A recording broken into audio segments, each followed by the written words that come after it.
Welcome to the Sacred Calling Podcast, where we explore the intersection of God's story and your journey. Join us as we seek to rediscover the joy of knowing and living your sacred calling in life and leadership. Welcome to the Sacred Calling Podcast. Welcome to the Sacred Calling Podcast. I'm your host, John Studebaker, and this is the continuation of our episode on the recall of David. Last time, we introduced the concept of ministerial fatigue, the technical term for burnout. Then we examined the first form of fatigue, spiritual fatigue, which we said could be quite surprising. Who would think that someone in professional ministry might suffer from spiritual burnout? And we saw how that is the case. So please go back and watch part 1 of this episode to learn more about spiritual fatigue. In part 2, I really want you to catch these additional threats that could thwart your ministry and add to potential burnout. After that, we'll take a deep dive into Psalm 16, where we examine the stress that David experienced and how he recovered from that in all these areas of fatigue.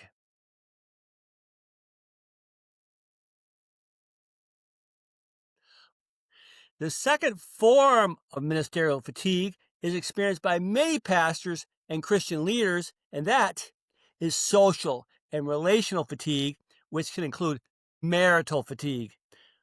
London and Wiseman, in their book Pastors at Risk, list 14 danger zones for the marriages of those in professional ministry, including sexual temptation, suffering children, lack of emotional support and affirmation, guilt for lack of family time, and emotional separation in marriage. The constant demand to meet the variety of needs of those outside the immediate family, along with a possible lack of strong boundaries, becomes an automatic setup for a strained marriage and family. The stress of ministry, can easily begin to drain the energy needed for a vibrant marriage and family or for close relationships. And if there are expectations that the pastor has to be spiritual all the time, then the chances are he's not going to develop close friendships where people can actually see the reality of his life, his soul, his needs, let alone his sins. And this can get compounded if there's conflict within the church. So as a result, he's less available for his wife and his kids and for deep friendships. Barna found in his study that 80% of pastors believed that their ministry affects their family negatively. 80% of ministry spouses feel left out and unappreciated in their church. 81% felt that they had an insufficient time with their spouse. And 77% feel they don't have a good marriage.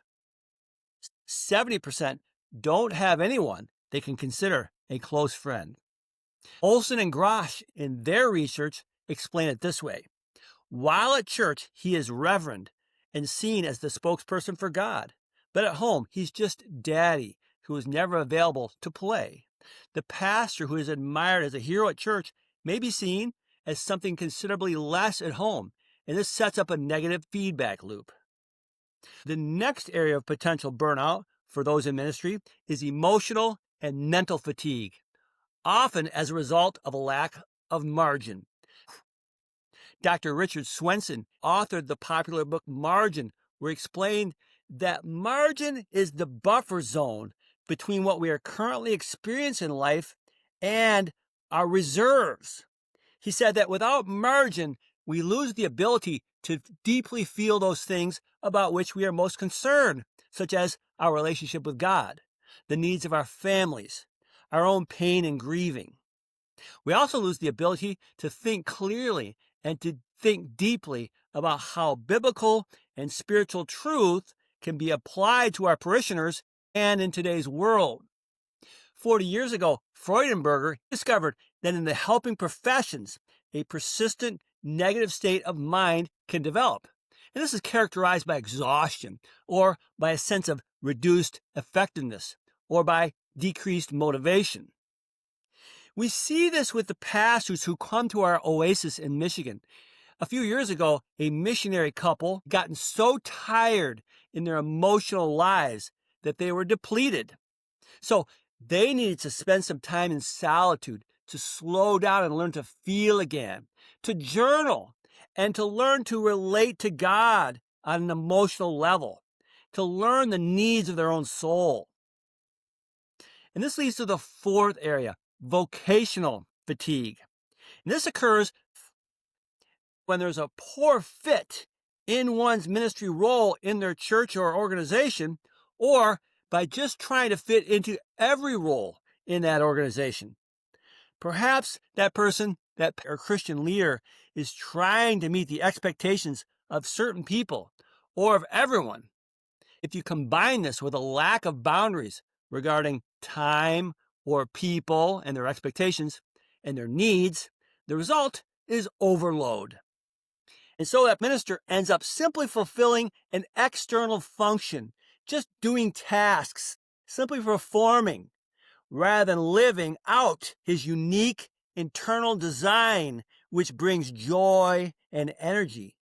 They begin to lose that joy and that focus in ministry. So this all sets the pastor up to become overloaded and stressed vocationally.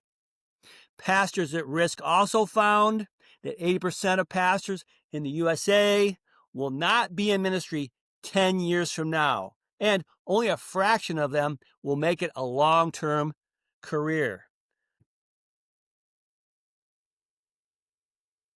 And they also found, on average, that seminary-trained pastors last only 5 years in their church ministry.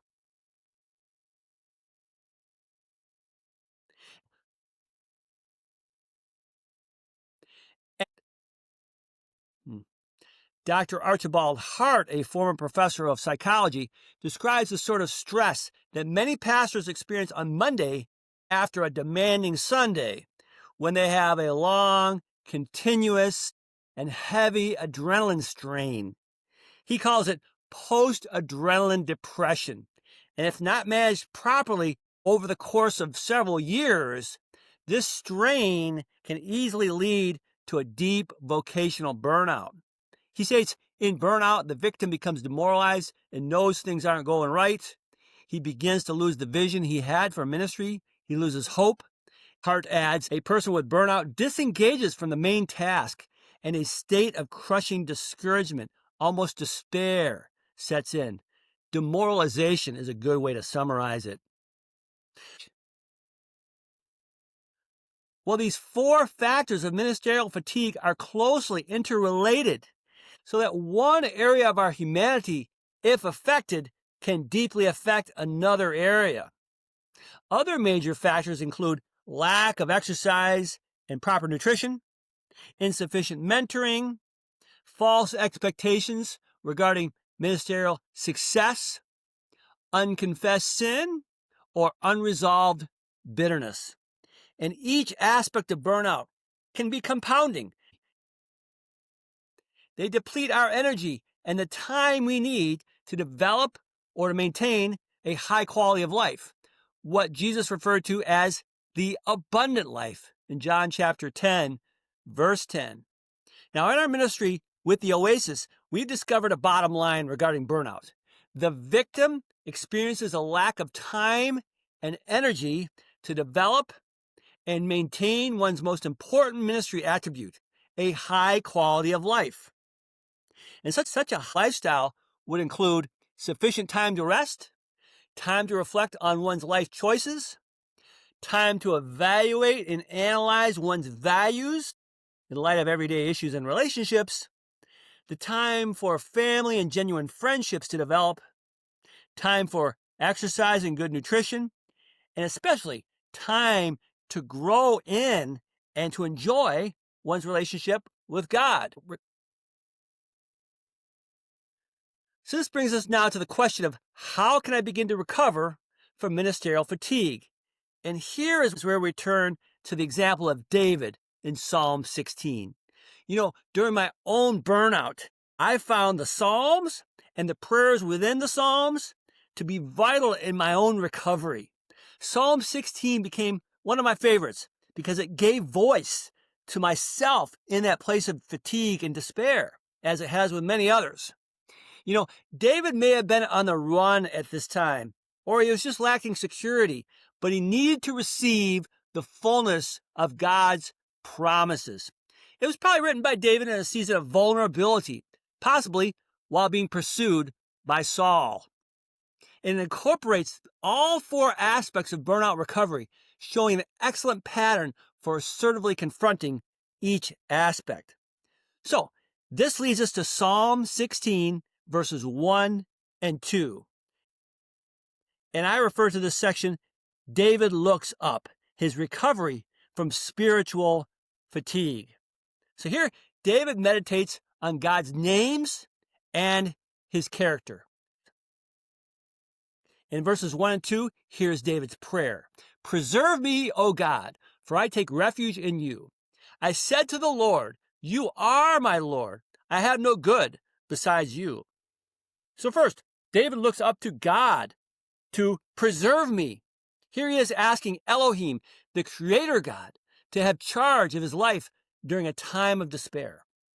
The word shamar means to watch or guard or protect, as a shepherd would watch over and restrain his sheep from danger.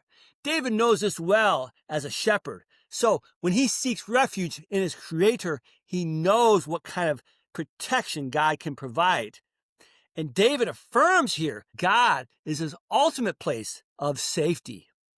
He then proclaims, you are my Lord, my Yahweh, my intimate Father. Yahweh is the covenant-keeping God. This name shows us that he trusts in God's covenant, that God will sustain the covenant he made with David. This name implies security, a deep loving kindness, and care. In this name, David can find deep rest and shelter from all of his troubles. Now, Yahweh has called out to David many times before. He's experienced God's call on his life many times. So here, David blocks out all of their voices to hear that call again. Essentially, this is God's recall of David back into his love and security, and to hear this divine voice of safety once again. So here, David can release all his fears and anxieties. And we too need to begin to call upon the Lord when we're personally in a time of burnout. We need to become acquainted with the Yahweh who cares deeply about our griefs and our troubles.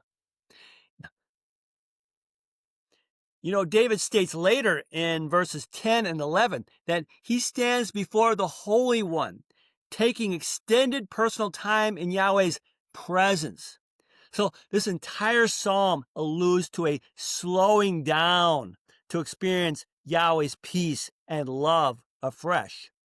Then in verse 2, in calling the Lord good, David relinquishes any attempt to find goodness or righteousness from sources other than Yahweh. And such a relinquishing takes time.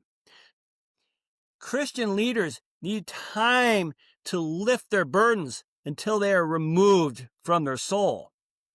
Through journaling, writing your own psalm, voicing one's emotions to God, praying and consulting with others, the Spirit of the Lord will reveal the subtle or not so subtle ways that we've sought to find goodness or righteousness from ourselves or from other sources.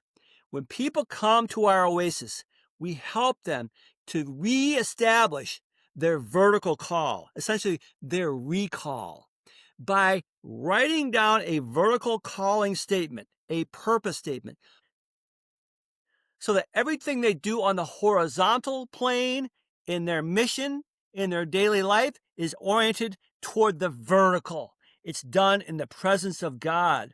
They have to find that presence first and then make plans to establish the path of life in that presence so that they can abide in God's presence as they walk it out. In my own burnout, I started taking long walks with God in nature. I began to call out to God to be my recreator and my protector, to keep me safe. I began to inscribe long journal entries until I could declare, "You are my Lord," and thereby allow Him to sort out my distorted thinking. One of the first things we recommend to the Christian leaders who come to the Oasis is to spend a full day in the presence of God without distraction.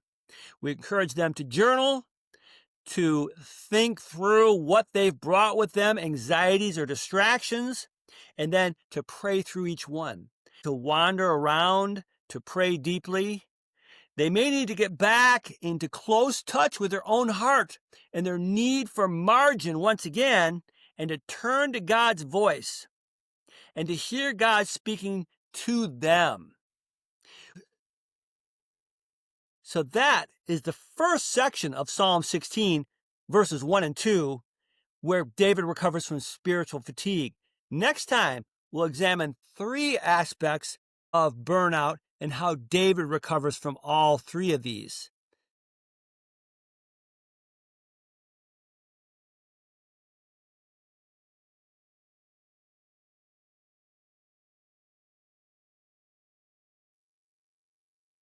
So be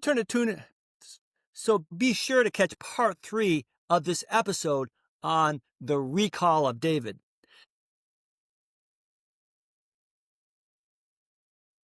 Now, before I close this out, let me just talk briefly about the BMI Oasis once again. We are offering now through the end of October, which is Pastor's Appreciation Month, a free Sacred Calling assessment. Just send us an email and let us know that you'd like to partake in the Sacred Calling assessment, where you'll just answer a few questions related to these 4 areas of fatigue, and then we'll spend some time on the phone or on Zoom discussing these questions and seeing where there might be a lack of margin in these 4 areas. And you can contact me through our email, sacredcalling@bmioasis.com. Thanks, and I look forward to seeing you next time. God bless.